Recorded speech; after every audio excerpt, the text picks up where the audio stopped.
I guess we could have parked right here.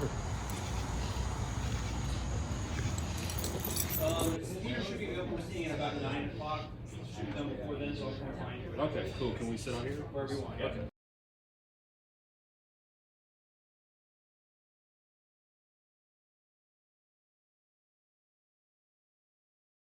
Yeah, we're gonna eat it.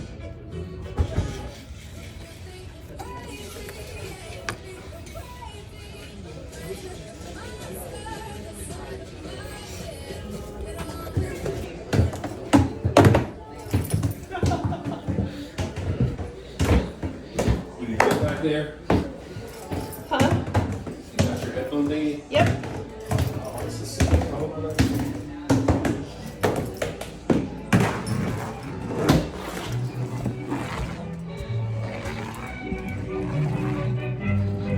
That's all we asked, man. Wow, look at this shit. This is better than downstairs. Wow, this is awesome. Where do you want to be? In the house? You want me in the front? Middle?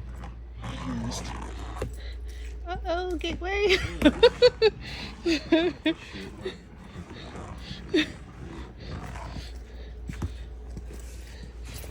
Oh my god, it's so fucking comfortable. This is like.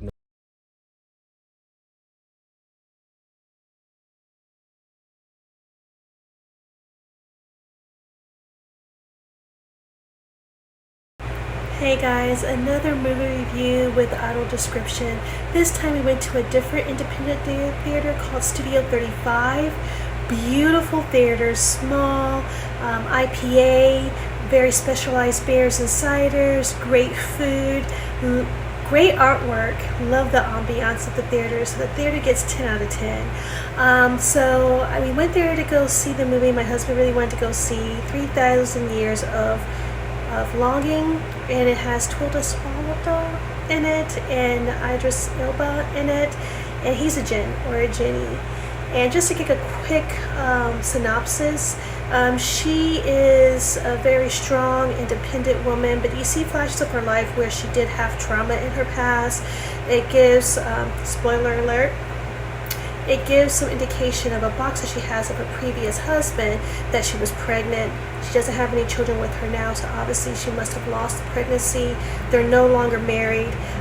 She's in the cab during the flashback and she sees her ex-husband with another woman, very happy, huggy, PDA, and just moving on, and her just acknowledging that part of her life is going away. And she's just a linguist. Like she studies stories and makes stories out of the stories. Like she looks into folklore, she looks into the culture behind different stories and the cultural significance of that story. So she's at a English, she went abroad, sees some friends, and she's at like a presentation, and during that presentation she sees a unique feature that attacks her and she faints, and she is really nonchalant about the whole thing. She's like, yeah, I have these sometimes, like magical creatures, and I'm strong enough to withhold them and they're not going to overtake me, and I'm okay, let me get back up and move on.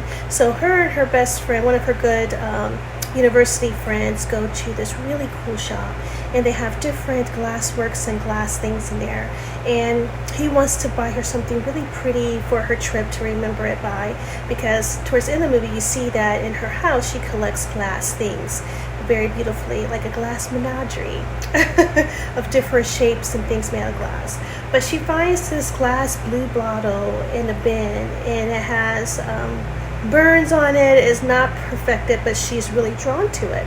So she takes it to her hotel room, cleans it up, and the gym pops out, and here's Aldris. He's huge and big, and then he shrinks himself. He's made of electromagnetic energy, and the place they are right now doesn't have a lot of technology. They're kind of like in a really non-electric magnetic space, so he's chilling. He can able to handle. And basically he just tells his story, like how he got caught in the bottle 3 times, and how it's very important for the person that releases him to make 3 wishes so that it releases him. So he's telling his story. The cinematography is beautiful. From what I saw from my peripheral, everything is beautiful. The story is based in India, different places, very exotic and beautiful places, of course.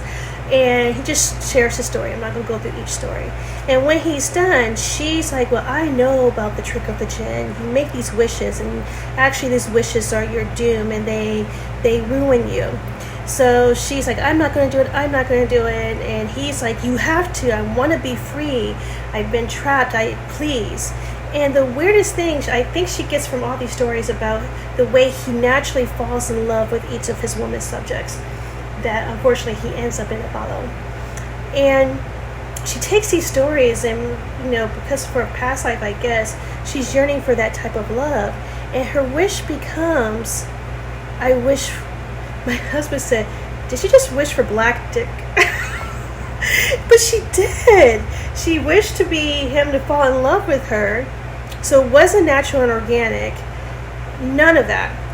So it's just about, her moving her back into, I think they're in London, to her space. Her neighbors are racist, but systemically, they're not outright racist. They're like undercover racist, which I think is worse.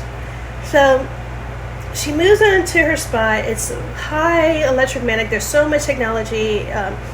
He's having a really hard time staying complete. He's really losing the battle because that energy around him is destroying him, basically. She finally sees and is able to step out of herself. I think this is her third wish. I really forget the first wish. It was very facetious about it. But this is her final and third wish that she's like, she realized he's getting her. He can't live in her world. He can't live in the modern society without really getting hurt. So she's like, I wish you to be released and be where you need to be happy. So he does. He goes to where the jinns are, and he's released and he's free. But he comes back every now and then to go see her, to give him some loving. And then she just waits for those days he comes back to drop down to give her a piece. I hate this movie. Oh God, I hate it. It was so problematic. But before I go into why I hated this movie, I wanted to go through my audio description. So you'll see it's the same Bluetooth wireless. They tell me what channel. The headsets on this theater was fully charged, so it lasted. But guess what? It wasn't synced. All I got is white noise. All I got is static. They were completely useless. I had absolutely no audio description, so I had to take them off. So no audio description. I was there freewheeling it, so that's okay. But now that I went through the complete fail of audio description, so I can't tell you if it was Siri. I can't tell you if they had a voice actor. I can't tell you anything how they explained the beautiful cinematography and the different ways they flowed from different stories from the jinn. Can't tell you any of that. So I did the best I had with my peripheral vision and experienced it and just sat there and listened for their dialogue. And I asked my husband. But I hate it because the white savior complex, fat phobia, just different things with people of color, how they were portrayed. I did not like it at all. So yeah, the couple of other problems I have with the movie, but just to recap real quickly because my camera cut off. Just the white silver motif, fat phobia. I don't know, just really didn't sit well with me at all. So I did not like it. It's on a scale of 0 to 1. Let me go ahead and read it. I'm going to start it now. I didn't do it last time. I'm going to start it from here on out.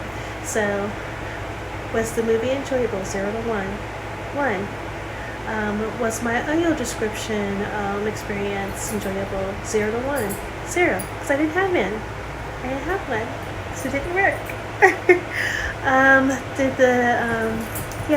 Didn't like it. So I'm not going to keep beating a dead horse about it. But that's my review, guys. The next video is actually going to be book related. So yeah, I just wanted to share the last video I saw, and I'll see you guys later.